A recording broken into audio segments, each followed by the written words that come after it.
has come to join us too.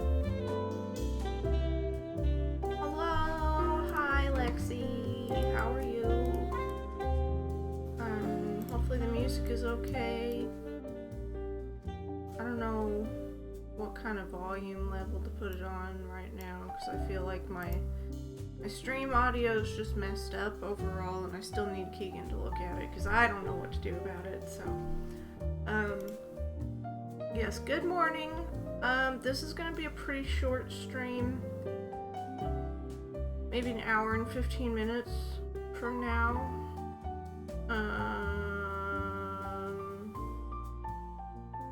Yeah, and I'm really broken out, but oh well. Hi, Boo-Boo, what you doing? Your throne isn't in here because Keegan moved it. Yes, Benedict is turning 43 on Friday, and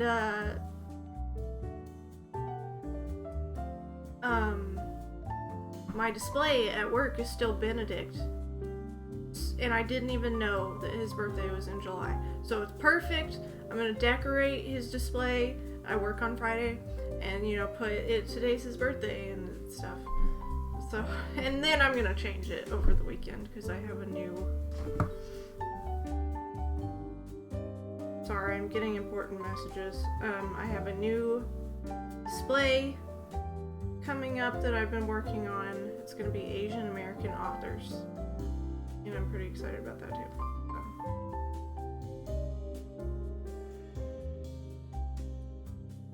Okay. Had to set up a doctor's appointment, and I was going back and forth with somebody about that time, and now I have an email from ballet stuff.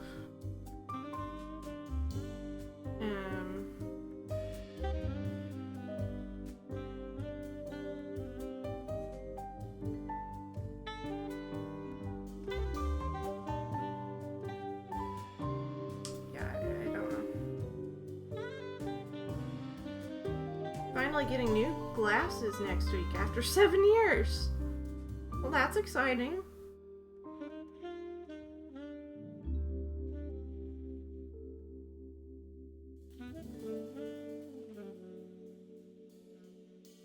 Okay. August 12th. I think that's what I have in the calendar. Yeah, it's 2 weeks. I guess I need to email her and tell her I don't know if I'm coming to ballet in the fall. They're so scratched up. That's a long time to go without new glasses.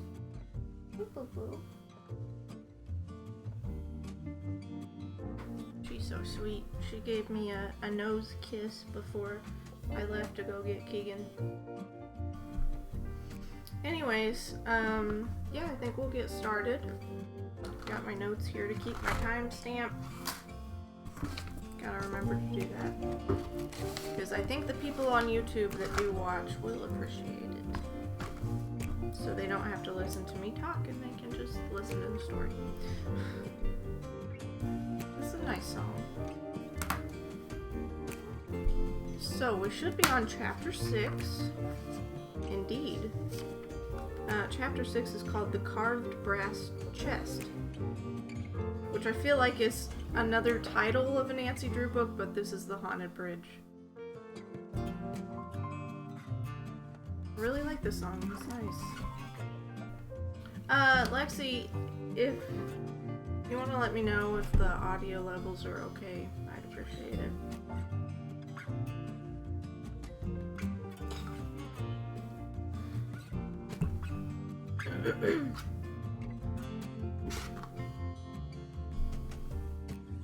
Ugh. Okay.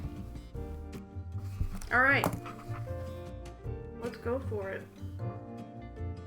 My nose itches. Okay. We're going for it. Chapter 6. The Carved Brass Chest. Ooh. As Nancy hurried through the hotel lobby, bent upon finding an object with which to pry open the lid of the carved brass chest, she chanced to pass a flower shop and felt she must stop a moment to admire the beautiful display of blooms in the window, as one naturally does. It would be be so nice to send Bess and George each a bouquet, she mused. They admired my roses so much, and they have no flowers of their own. Impulsively, she entered the shop, where she purchased 2 corsages of fragrant violets to be delivered immediately to her friends. What are you doing? She's sitting on my laptop bag, my cat. She's like, who are you talking to, Mom? You're weird, but I love you. Shall I include your name?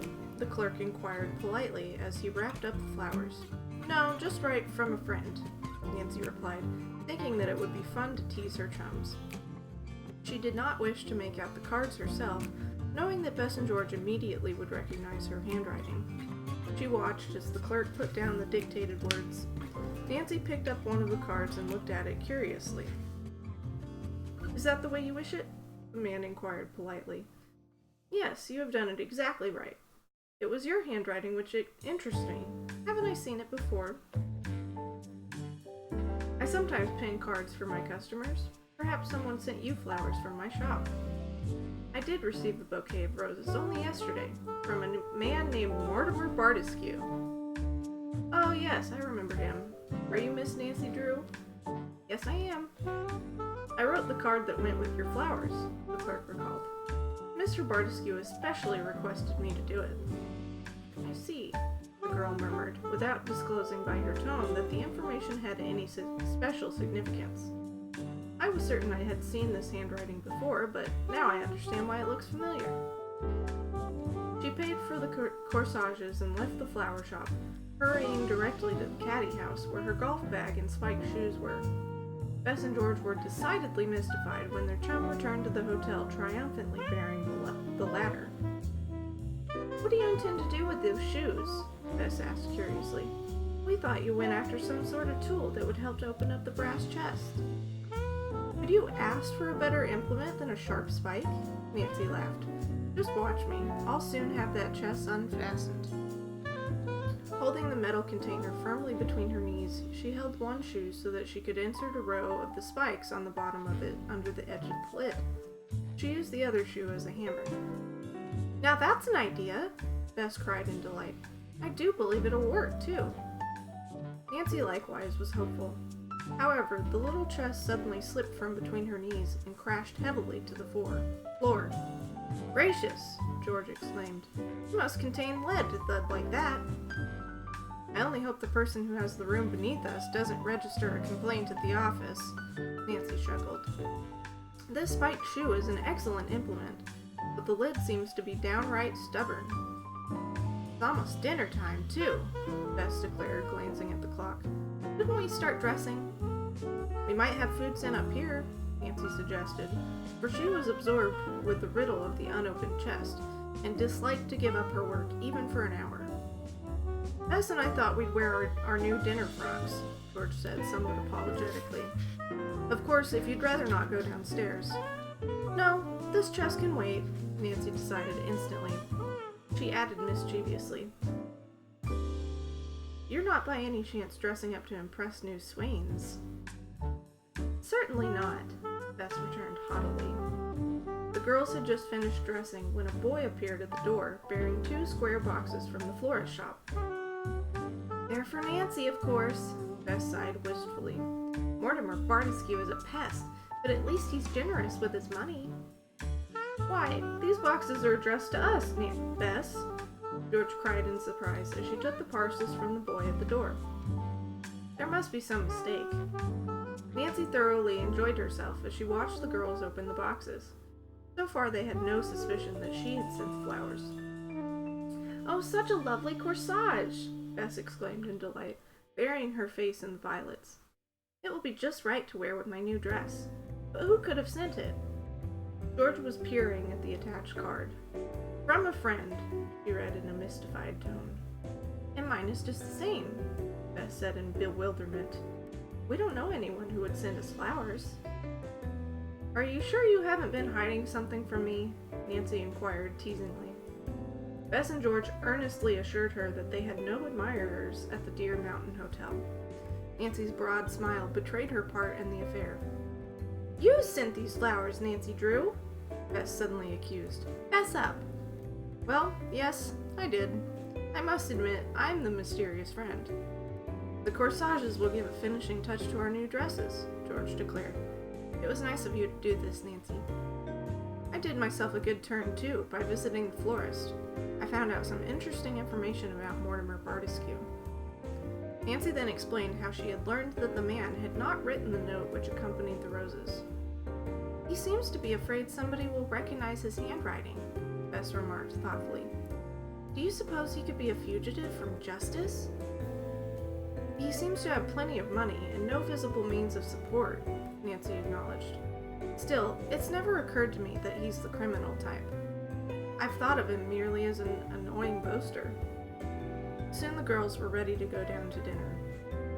Why don't you wear some of Mr. Bardescu's flowers, Nancy? Bess suggested, taking a spray of roses from the vase. They would set off your dress beautifully. I don't want to flatter the man by doing that. If I should wear the roses, he'd assume at once that I look with favor upon his attentions. Oh, probably he'll not even be in the dining room, George answered carelessly. Flowers are flowers, Nancy. Here, let me pin them on you. Her chum offered another protest, but finally permitted George to have her way. Since Mr. Drew had not returned to the hotel, the girls planned to dine alone. They were escorted by the head waiter to a pleasant table near the window. Oh, there's Mr. Bardescu, Nancy murmured to Bess as she noticed the man sitting alone at a table nearby. I was afraid he'd be here. Don't let on you see him, girls. It was impossible to ignore the man for he immediately got up and came over to their table. He noticed at once that Nancy was wearing his roses, and the glance he bestowed on her was more than a friendly one. May I join you? He asked. Then, without waiting for an affirmative reply, he seated himself in the empty chair beside Nancy. The dinner was not a pleasant affair for the girls, but Mortimer Bardescu enjoyed himself thoroughly. He idled over his food, wow, I can't read today, as he recounted fantastic adventures which he had experienced in Africa. From the glib way the man talked, Nancy felt certain that he had never once visited that country. I'm sorry, Africa is not a country? Did Mildred write this? I feel like she wouldn't have written this. She would know. She's a world traveler. Gonna look this up. Who wrote The Haunted Bridge? At length, however, the meal came to an end.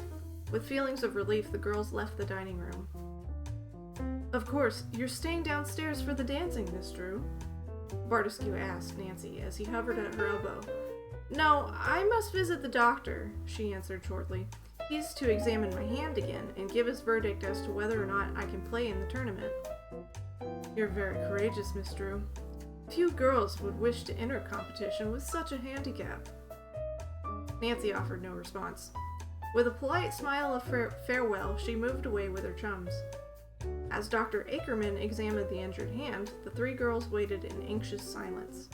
He asked Nancy a question or two regarding the pain, and she assured him a trifle too eagerly that the injured fingers scarcely hurt at all. I can see you want to play, the doctor smiled. Please, don't you think you might grant me permission? Nancy asked pleadingly. Only one finger is stiff now, and I'll be as careful of it as I can. Dr. Ackerman did not immediately reply as he busied himself rebandaging the hand.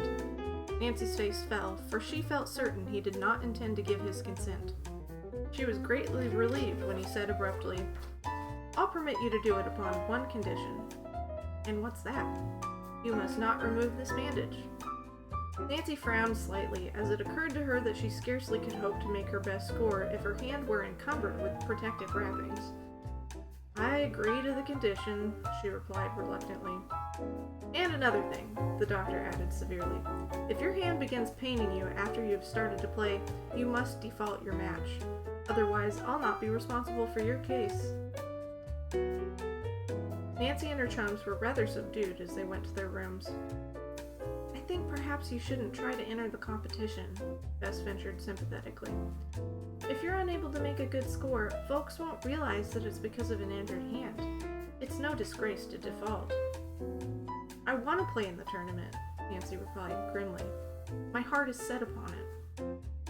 Then if you're determined to do it, the best thing is to go to bed and get all the rest you can, George advised kindly. You'll need every bit of your strength. I have work to do before I go to bed, Nancy laughed. With a nod of her head, she indicated the carved brass chest. Let Bess and me try to open it, George urged. Here, give me that spiked shoe, Nancy. You're apt to hurt your hand again. Unwillingly, Nancy gave up the shoe, watching eagerly as her friends took turns prying at the stubborn lid of the mysterious box. Several times they were tempted to abandon the work in disgust, but when they saw that their chum meant to take it over, quickly changed their minds. I believe the lid is loosening, Bess suddenly cried. Yes, it's coming! With great restraint, for she was very desirous of looking inside the container, she placed the chest on Nancy's lap. You shall have the honor of opening it, she said generously. You are the one who found it. It's probably filled with worthless trash, Nancy laughed. Her hand trembled as she slowly raised the loosened lid. The girls stared down into the interior, their eyes fastening in awe upon the amazing contents. For several moments there was an unbroken silence. Nancy was the first to recover from astonishment. It's almost unbelievable, she murmured in a half-whisper. I never dreamed that the chest would contain anything like this. End of chapter 6. Oops, drops the chest. You have committed a fatal error, Nancy. Yep.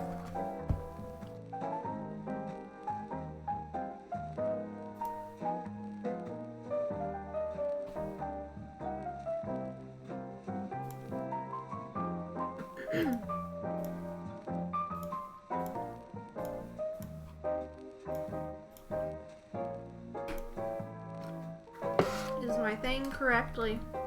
Is my thing correctly? Is my thing correct? It is correct, okay.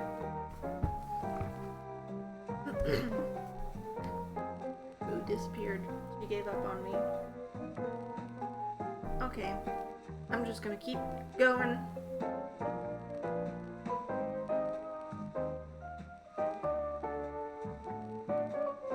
Like how they're trying to make this sound old-timey.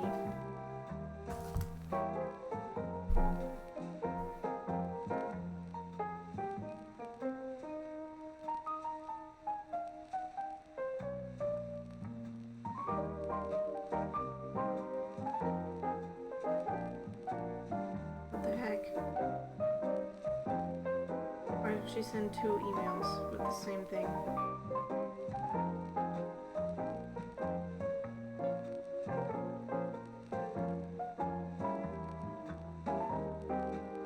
Okay.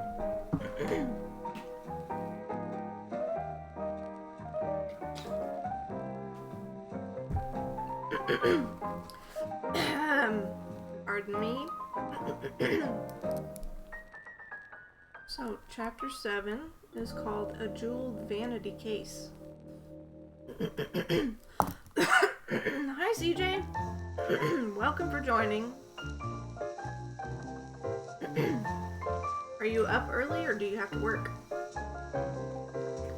So we're on chapter 7. I'm just going for it. The carved brass box was filled to the very top with jewelry. Even a casual glance assured Nancy and her chums that it was not imitation. There were necklaces of red and green and blue stones, rings with curious settings, and many other pieces rich in gold and silver. Why, all this must be worth a fortune, Bess murmured in awe. Nancy, you'll be wealthy! The jewelry isn't mine just because I chanced to find it. The owner may never be located, George said hopefully as she lifted a silver bracelet from the chest and held it up for the others to admire. Did you ever see a more stunning thing? Since when does George care about jewelry? And, what was the other thing?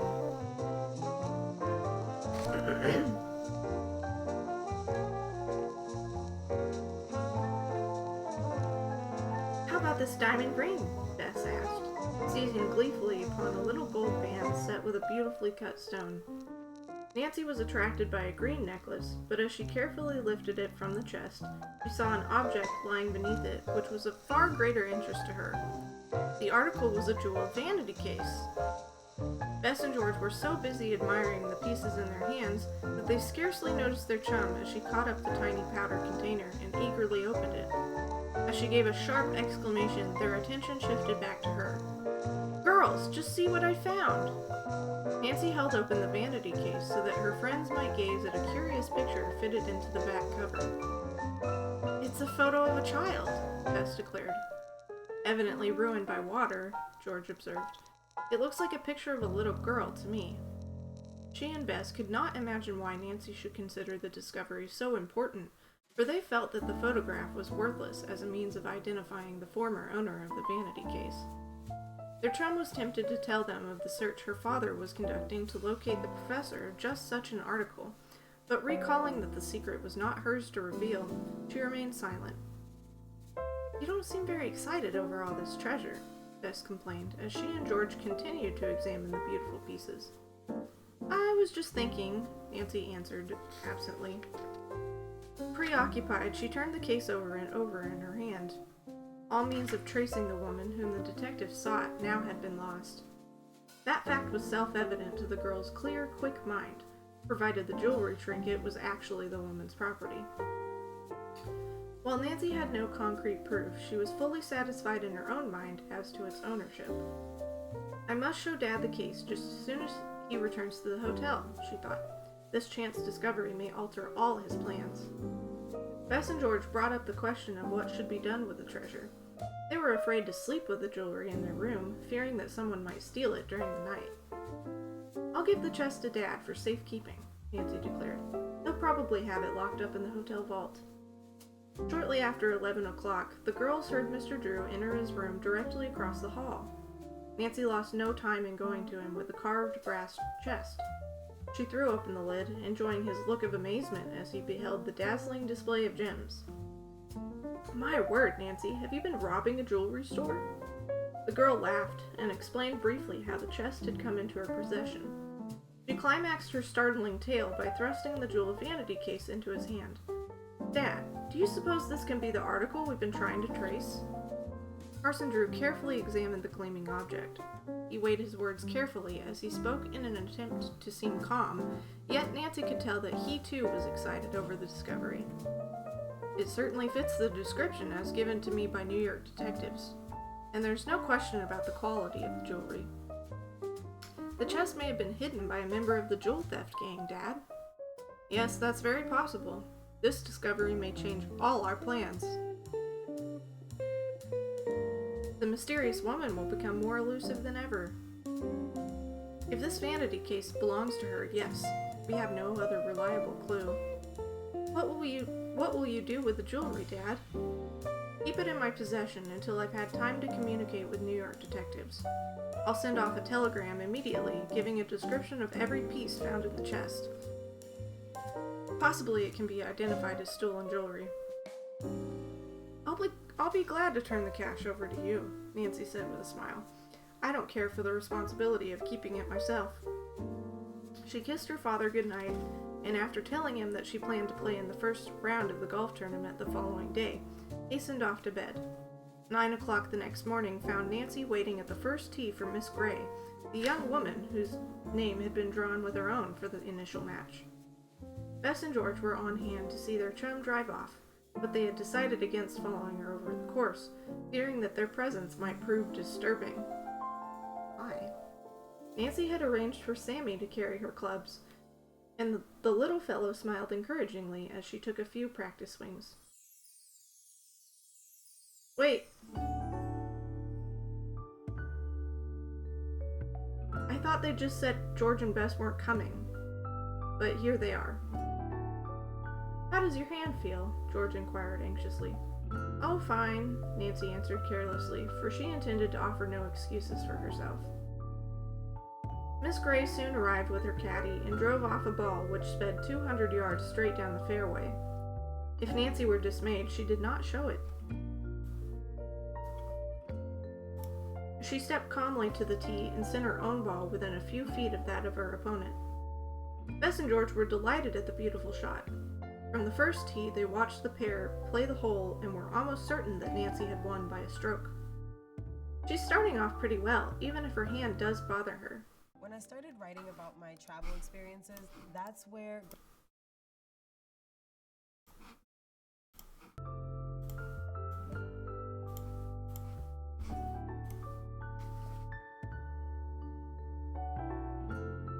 Oh, I hope she takes the match.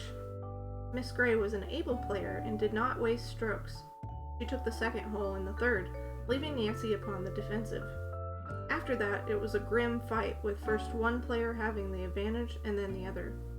Ultimately, superior skill began to triumph, and when Miss Gray shot a ball into the river on the 15th fairway, the Drew girl knew that she herself would win the match. "You have played a beautiful game," Miss Gray congratulated her. "You deserve to win." "I'm afraid my score won't be very good," Nancy returned. "That is, not unless I make pars on the last 3 holes. Number 16 isn't my favorite either." She smiled significantly at Sammy, who averted his eyes in embarrassment. He was still ashamed because he had refused to search for her lost ball. Nancy sent a long ball flying down the fairway and was very glad to see that it would not enter the woods.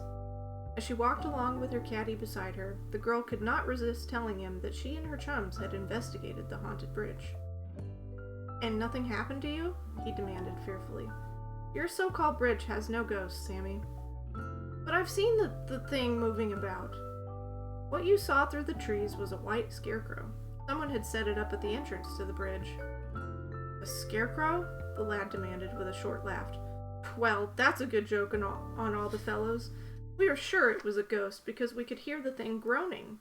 But how do you explain that? A scarecrow can't groan, can it?" Nancy answered Sammy's question by suggesting that he may have heard the moaning of the wind. This explanation seemed to satisfy the boy. "Say, I'm sorry I wouldn't look for your lost ball the other day," he apologized. "If I were sure you were right about the ghost, I'd do it yet." "I think you ought to," Nancy said, smiling in amusement because she saw that Sammy was torn by conflicting emotions. He wished to locate the golf ball, yet he could not rid himself of fear. "I'd like especially to recover it because the ball was autographed by Jenny Harlow," she added. "Gee, I don't wonder you want to get it back," Sammy murmured enviously. "Not many folks can boast of a ball with the name of that star on it.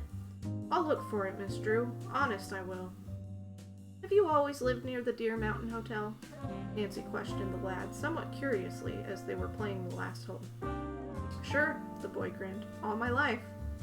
"Then you must know nearly everyone for miles around. Tell me, did you ever hear of a house close by the hotel which burned recently?" The caddy looked slightly puzzled a moment, then light broke over his face. "Oh, you must mean the Judson mansion. At one time it stood over there." With a sweep of his brown arm, Sammy pointed back toward the wood. "I don't suppose the house was anywhere near the bridge." "It was fairly close. On the other side of the ravine. It burned more than 2 years ago in the middle of the night. No one knew how the fire started." "You say a Judson family lived in the house?"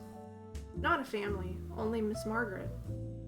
"And is Miss Margaret an old lady?" Nancy inquired with interest. "Oh, no, she was one of the prettiest girls around. She'd be about 23 or 4 now." "Is she dead, Sammy?" "Not that I ever heard. Her folks died, and she was engaged to marry some fellow, a professor at a college near here. But they were never married. After the fire, Miss Margaret ran away, and no one heard much about her after that." "It was odd that she disappeared directly after the fire," Nancy remarked thoughtfully. "Yes, but the Judsons were queer folks. Some said she was stuck up, but I guess that was because they couldn't find out anything about the family. My mother could tell you a lot." "And where does your mother live?" Nancy asked quickly, determined to trace down every clue. Sammy gave her the address, which she wrote on the back of her scorecard. "I'll certainly call at your home within a day or 2 to talk to your mother," she said. Nancy felt highly elated over the information, for it was the first tangible clue she had secured regarding the identity of the woman with whom she had talked at Hemlock Hall. She only hoped that Sammy's mother would be able to tell her more regarding Miss Margaret, facts perhaps which she could connect her with the jewel cache discovered so near the Judson home. End of chapter 7. Let me me catch up here. I am up late for most people. I do have one class, but this afternoon. More money for CJ! Woo! Piano gigs have to be hard to come by.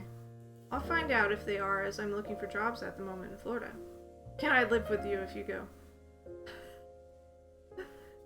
Hey, Shroom.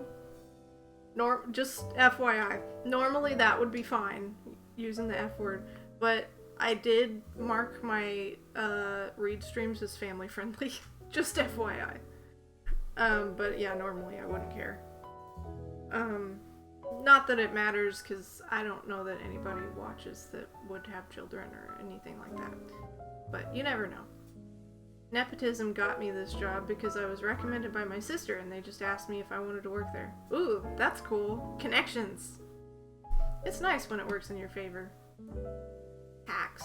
What are you packing for? Oh, for Florida. HS I am down because it would make room searching much easier with 2 people. Of course I would need a job. Google's library jobs in Florida. The music library is nice. That would be a nice job.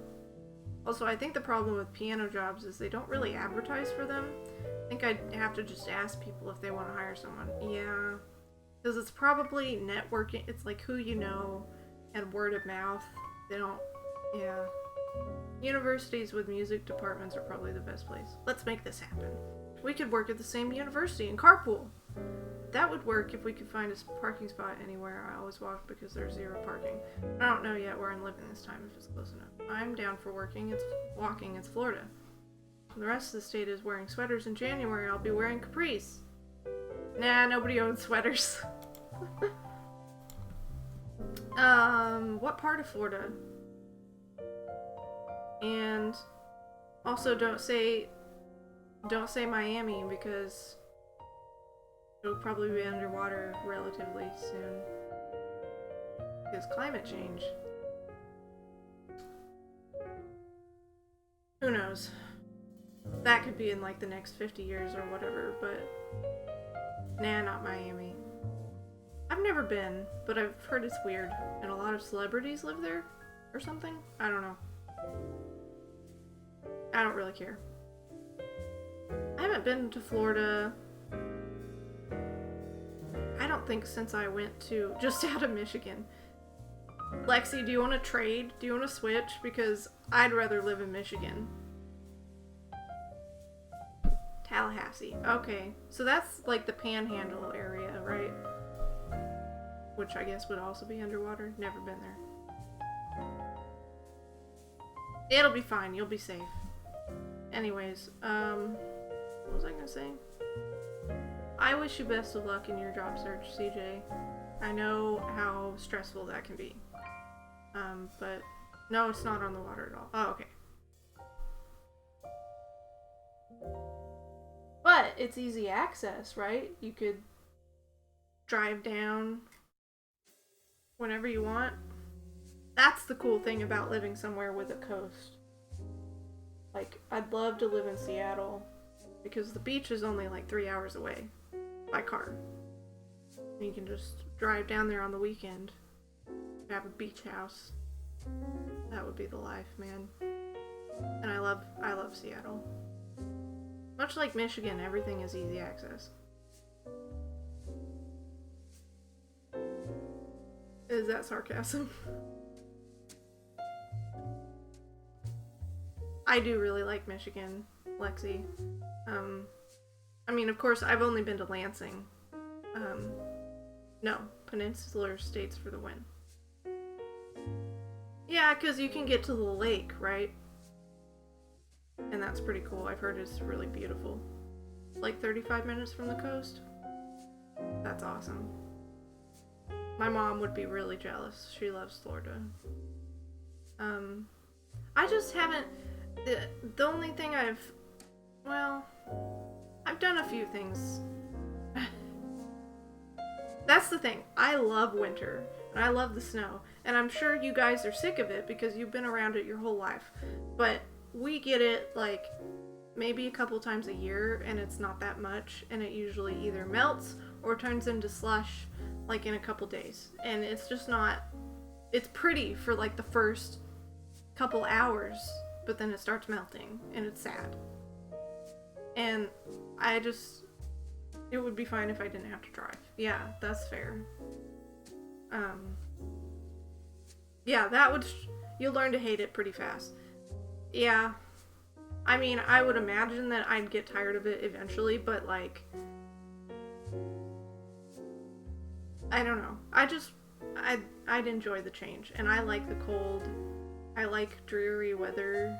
Like, that's what makes me happy, not the sun. And it's just hot here, and I'd like to enjoy a real winter. Because, like, the temperatures you guys have, yeah, the temperatures you guys have in the winter is legit, right? And it's pretty consistent. Well, Oklahoma, it's like, it'll be 85 one day, let's have a tornado the next day, let's have an earthquake the next day, and then it'll be 35 degrees and an ice storm. Like, it doesn't make any sense. That literally happened one year in November. We had a tornado, a blizzard, and an earthquake all in the same day. Different parts of the state, but all in the same freaking day. It was crazy. And the earthquake was pretty significant. It was like a 4 something, which is one of the highest that we have had, and a lot of people felt it. And there was some damage in like rural areas with old buildings and stuff. But yeah, Oklahoma's nuts. And people say that like we'll have a mild fall, and with global warming, I just feel like the fall gets hotter and hotter, and we only have like a week of really nice fall where the trees are pretty and it's cool and you can enjoy like cider and stuff, and then it disappears. It's like at the end of fall, and then you go to winter, but then the winter has started to get more mild, and we have like a good 2 to 3 weeks of really cold weather, but then it's random.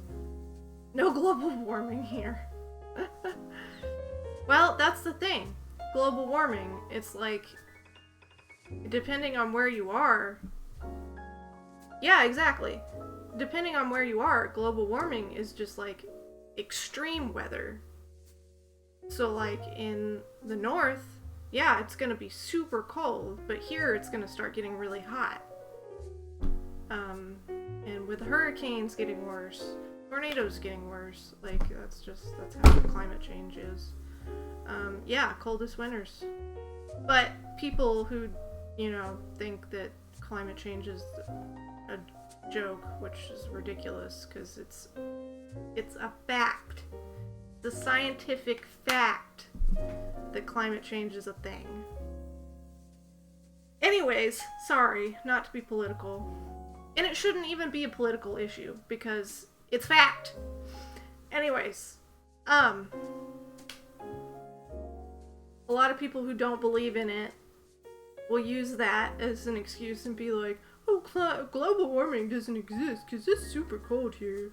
And it's just... Not that you're doing that, Lexi. I think, you're just joking. But, anyways. Sorry. I get off my soapbox now. Probably poorly named. Yeah, that's why it's better to say climate change, right? Because that makes a lot more sense than to say... I mean, technically, it's global warming because the Earth on average is getting warmer, and that's why it's called that, obviously. But yeah, climate change is better. Yes, that is correct. I mean, global warming is correct too, but if you're saying it in a political sense, the people who don't believe in it will use that against you, So, anyways, climate change discussion over. Protect the Earth, kids. That's the moral of that story. If you want a world to grow up in, protect the Earth. Globe is warming, MI is cooling, just my luck.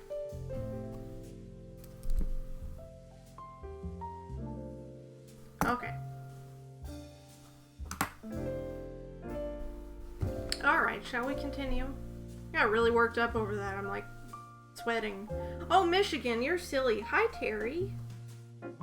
Isn't it the same in Chicago? It's getting colder in Chicago? Or is it both in Chicago? I said I was done. You are silly. Welcome to the stream, Terry. Thanks for being here. Okay, Chapter 8. Just in time for Chapter 8. The Burned Mansion. Bess and George were waiting at the 18th... Oh, I need to write down my spot. Bess and George were waiting at the 18th green when Nancy and her opponent ended their play. They fell upon their chum the instant that Miss Gray was out of hearing, congratulating her upon winning the match. "We knew you'd do it, Nancy," Bess declared proudly. "Tomorrow you'll win the second round, and then you'll be well on your way toward the championship." "It will not be that easy, I fear," Nancy replied soberly. "The second match is always harder than the first, although Miss Gray was a very able opponent." "How was your score?" George inquired, taking the card from Nancy's hand. "Not very good. I came in just a few strokes under 100. I figure I must get down into the 80s at least to win the tournament." "Oh, you can do it, Nancy," Bess said confidently. "Did your hand pain you very much?" "I was conscious of it most of the time," Nancy admitted ruefully, "but I'm hoping my finger won't be so stiff tomorrow." "How about having luncheon, girls?" George suggested as the three walked arm in arm from the green. "An excellent idea," Nancy approved. "Perhaps if we have it early, we'll avoid meeting Mortimer Bardescu." The three friends were relieved to find the hotel dining room practically deserted. After enjoying a leisurely meal, they once more wandered out of doors. Nancy's gaze roved thoughtfully toward the 16th fairway. "You're not considering more golf?" George asked in surprise. Nancy shook her head. "No, 18 holes is enough for me today. I was just thinking." "About the haunted bridge, I'll venture," Bess interrupted with a chuckle. "Isn't one visit to that place enough?" "Sammy was telling me about an old mansion which burned a couple of years ago," Nancy explained, speaking as if she had not heard her chum's remark. "The place is over there in the general direction of the bridge." "We've seen ruined houses before," George said. "Wouldn't it just be a long walk in the hot sun?" "Not for me," Nancy rejoined mysteriously. "I'd like very much to see the spot." She would have set off alone, but George and Bess insisted upon accompanying her, even though the excursion was not entirely to their liking. The three were just cutting across number 18 fairway when they encountered Mortimer Bardescu. "Hello," he called cheerily. "Where away now?" "Oh, just off for a little hike," Nancy replied lightly. Mortimer Bardescu fell into step with the girls. "I've a little time to kill before I play my match this afternoon. I may as well walk along." The chums glanced at one another in consternation. If Bardescu should insist upon accompanying them, they must quickly alter their plans. I doubt if we'll be back very soon," Nancy said pointedly. "You might miss your match." "Oh, I can always turn back if I see it's getting late. Where are we going, anyway?" "Just walking," Nancy answered crossly. "And if you don't mind, Mr. Bardescu, we'd prefer to keep this a threesome." "In other words, no gentleman wanted," Bardescu chuckled. "Oh well, I was only teasing. I couldn't have gone anyway because I tee off at 1 o'clock. I hope you have a jolly hike." And with a wide, knowing grin, the man bowed himself away. "Do you think he suspected anything?" Bess asked in an undertone a moment later. "He acted as if he did," Nancy said thoughtfully. "He seems to be watching us too, so we'll just walk off and not enter the woods until the coast is clear." Soon Mortimer Bardescu grew tired of playing a waiting game and wandered into the hotel. With a careful glance about to make certain that they were seen by no other person, the girls cut through the dense timber and cautiously approached the old wooden bridge. "The scarecrow is waving around as usual," Bess observed nervously as they glimpsed it through the trees. "I wonder if we'll hear that awful wailing noise again. If we do, I think I'll turn around and run straight back to the hotel." "Brady cat," George teased. "I rather hope we do hear it," Nancy remarked. "I'm sure there's a logical explanation for the sound if only we can find it." "I'll gladly leave the job entirely up to you," Bess said with a shiver. "I see no sense in coming here again anyway. Didn't I find a treasure chest the last time?" "Yes," Bess agreed soberly. And that's all the more reason why we should stay away. I feel it in my bones that we're walking straight into trouble. George and Nancy laughed at the girl's fears, knowing that she was always inclined to be timid. No unusual sound disturbed the tranquility of the forest as they approached the sagging bridge. This is the best place to cross the ravine, I judge, Nancy declared as she glanced carefully up and down the stream. I think the bridge should bear our weight if we pass over it one at a time. She went on ahead, and after she had reached the opposite side in safety, George followed. Bess came last, uttering a muffled little shriek as the flapping scarecrow caressed her arm. Do control yourself, Bess, Nancy said severely. We don't want to broadcast our arrival. You'd scream too if that thing wrapped itself about your arm, Bess Marvin retorted. There's no one around here anyway. We can't be certain of that, Nancy replied, leading the way through the tangle of bushes which lined the ravine. I can't see how you expect to find the burned mansion when you don't know the way, George complained as she ducked her head to avoid being struck by a thorny branch. Did Sammy say it was on this side of the bridge? He pointed in this general direction. I think we're heading right, for I see a trail. Nancy indicated a faintly outlined path directly ahead. As the girls came up to it, they were a trifle puzzled to see still another trail branching off away from the ravine. Which shall we take? Bess inquired as Nancy hesitated uncertainly. It looks as if the one which follows along the edge of the ravine might have been used recently. Yes, but Sammy didn't indicate that the old house lay in that direction. Let's try this other trail first. She pushed forward again, the scraggly bushes tearing at her clothing. Bess and George followed as best they could, but they did not share their chum's enthusiasm for the adventure. I've ruined my good dress, Bess complained crossly. Is this trip worth it, I'd like to know? Nancy merely laughed, refraining from telling the girls of her real purpose in wishing to visit the burned mansion. She would have liked to have taken Bess and George into her confidence, but without her father's permission she was not free to divulge any of the details of the jewel smuggling case. Presently, the three chums came to a clearing marked by a high, uncut hedge. Thank goodness we're out of the jungle at last, Bess sighed wearily as she leaned against a tree to rest. Do you suppose this is the estate, Nancy? Yes, I can see something directly ahead that looks like a building. This must have been a beautiful place when it was kept up. The grounds covered an acre, and were wooded with giant oak and graceful willow trees. The yard had become choked with weeds, but the vestige of a rose garden remained. The green bushes had overgrown the rickety trellis which originally had supported them. In the very center of the clearing was a huge pile of debris, from which there rose a charred pillar and several half-burned timbers. Little else remained of the once pretentious Judson mansion. Is this what we've come to see? Bess asked in disappointment. I thought there would be more to it, Nancy admitted ruefully. Just what she had expected to find the girl did not say. In her heart she had harbored a hope that the Judson fire had not been so devastating and might give up a clue, such as a photograph, which would identify a member of the family with the mysterious jeweled vanity case. Observing Nancy's look of disappointment, her chums shrewdly guessed that she had not told them everything. How did you know that a Judson family formerly lived here? Bess asked curiously. Sammy was telling me. He said a young woman named Margaret, who had had a very tragic life, once resided in this house. I don't see how you hope to connect her with the jeweled vanity case, George said pleadingly. That's what you hope to do, isn't it?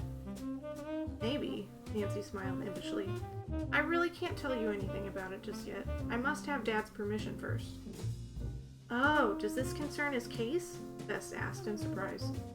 Don't ask me any more questions, or I'll be telling everything I know, and that would never do. I can see there's nothing we can find here, so let's start back to the hotel.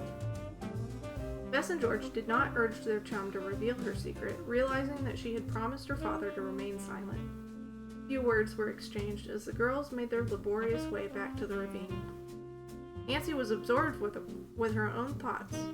Could Margaret Judson be the same sad, beautiful woman whom she had met at Hemlock Hall? The deduction seemed a reasonable one. It was possible also that the woman might be a member of an international jewel theft gang. Yet, if I am any judge of character, she didn't look the type, Nancy reflected in bewilderment. She appeared like a very fine woman who might have suffered intensely. Her thoughts upon the subject ended abruptly at that point, for without warning, a shrill scream broke upon the ears of 3 startled girls. With one accord, they halted, huddling together. End of chapter 8.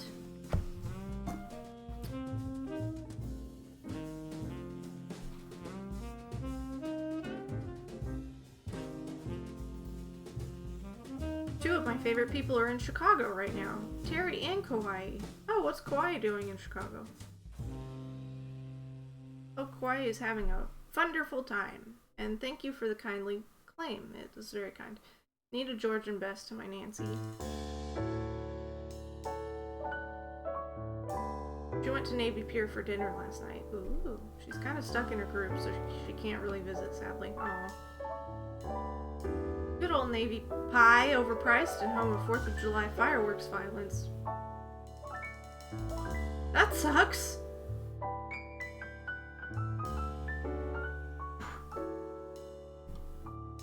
Welcome for clapping.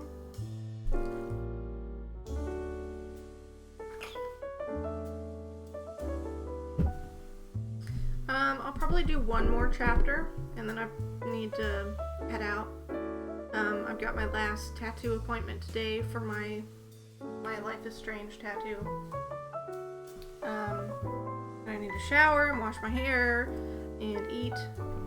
3 were stabbed and like 17 were injured in stampedes of people. Oh my god. This year? I don't understand people. That's really unfortunate. I'm sorry to hear that. I'm glad you weren't there. You weren't there, right?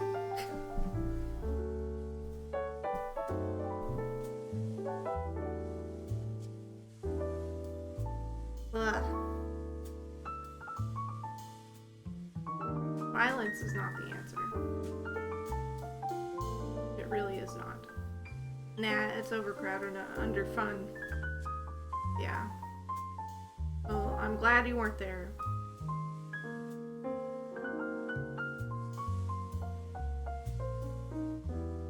They say what the reason was?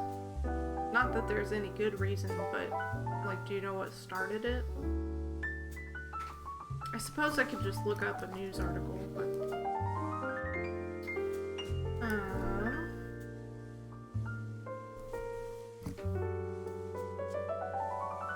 So chapter 9, called A Mysterious Gardener. And I suppose I will get started.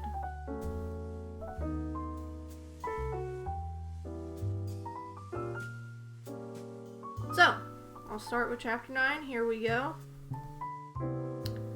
There it is again, Bess murmured apprehensively, clutching Nancy's hand. The cry of the ghost! The sound didn't seem to come from the direction of the bridge, George replied shakily, for she too had been frightened. I thought it was almost like a scream. The girls waited a moment, listening, but the cry was not repeated. I think it came from the golf course, George insisted. Someone might have been struck with a ball. Nancy did not express her opinion, although she disagreed with both her chums. She was certain that the locality was not haunted, and she felt equally sure that the cry had not been made by a person who had just been injured. The girls went on, and presently reached the dividing point of the 2 trails, and Nancy's gaze roved down the path which led along the ravine.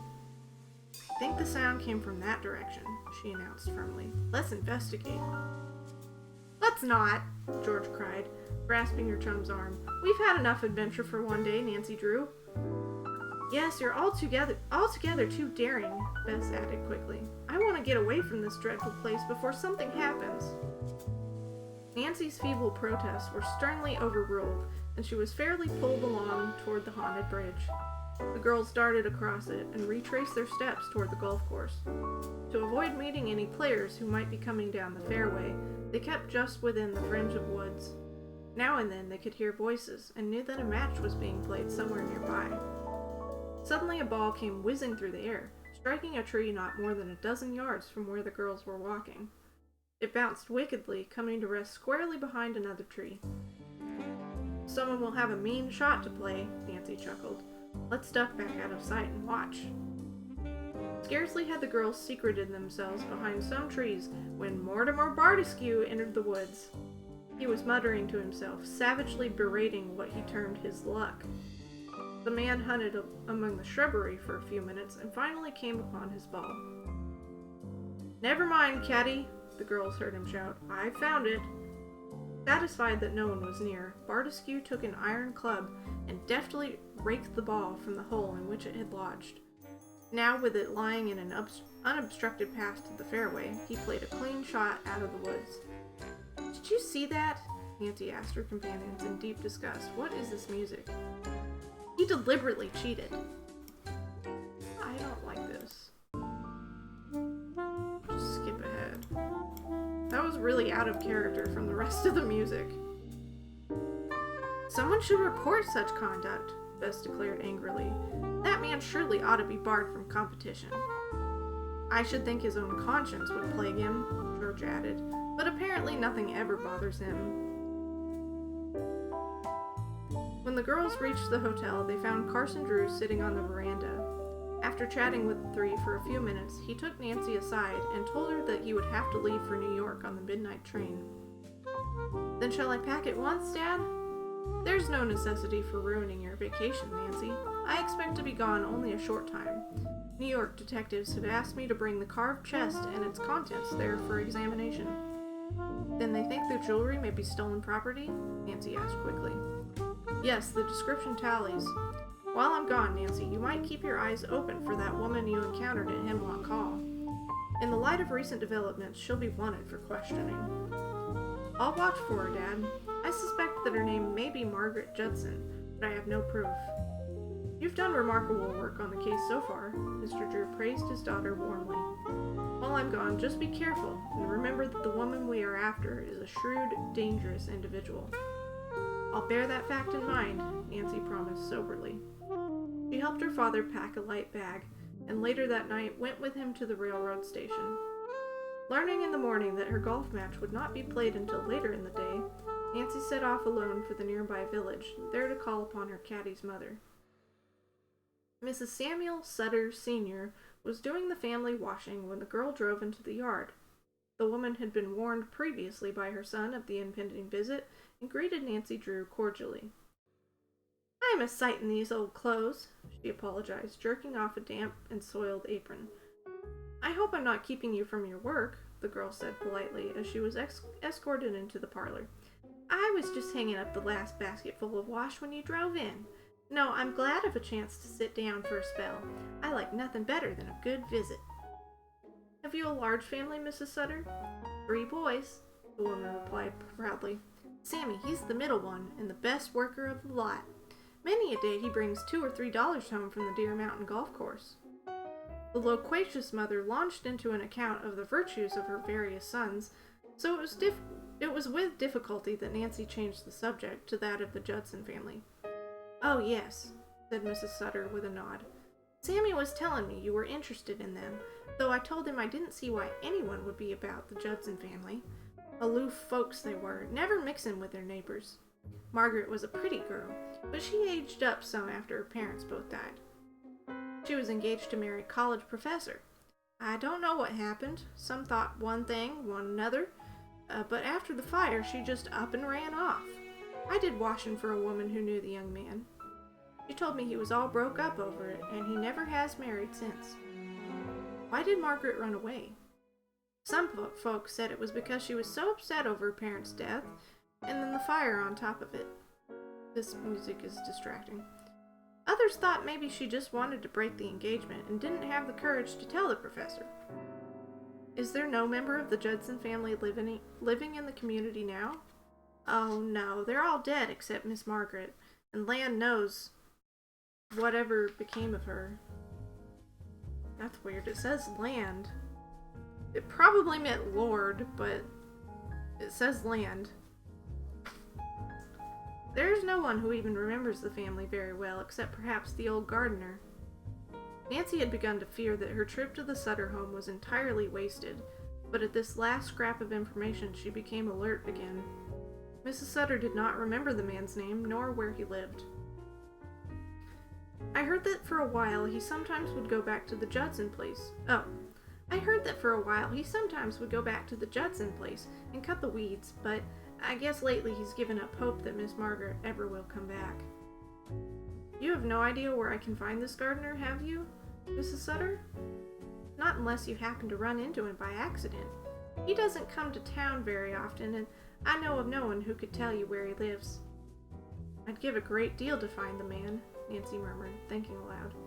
He couldn't tell you a bit more about the Judsons than I have, Mrs. Sutter said with a little toss of her head.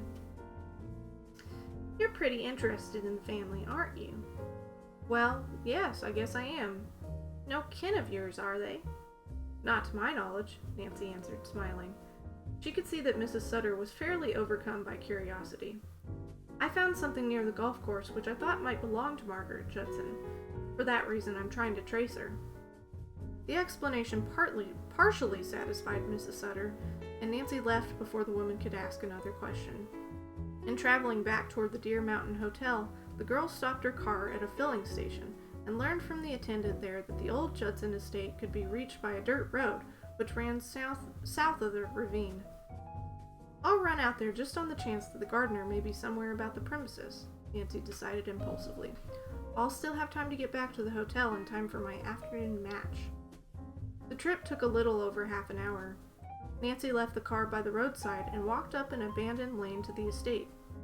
At first, she thought the place was deserted.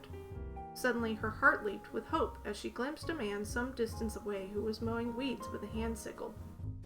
He must be the old gardener, she thought exultantly. This is certainly my lucky day. As she moved forward eagerly, the man looked up. Upon seeing her, he dropped his sickle and started to run in the opposite direction. Wait! Nancy called. Please wait just a minute. If the gardener heard her, he paid no heed. Leaping upon a bicycle which had been hidden in the bushes, he rode down a path and disappeared among the trees. End of chapter 9. And that's where I'll stop today. A fight broke out or something between a few teens, and a 30-year-old man got stabbed after some gang signs were flashed or something. False claims of gunshots being fired resulted in people stampeding. It was whimsical. The music, not the stabbings. How do you spell this guy's name?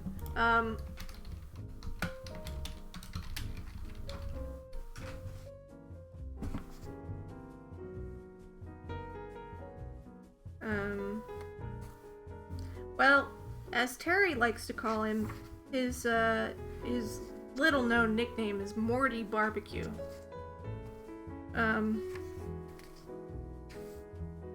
Oh, I guess it's Mortimer Bartescu. I almost said Mortescu Bartimer. Thank you for clapping. Deer Mountain is clock? Really? Land knows that was quite the typo. He loves that nickname. Yeah, Morty Barbecue. I wrote it down so I could put it in my next title, and of course I didn't, so. Yes, thank you guys for being here. I'm sorry it was a shorter read stream. Oh, I need to see if, I think the poll is done, maybe.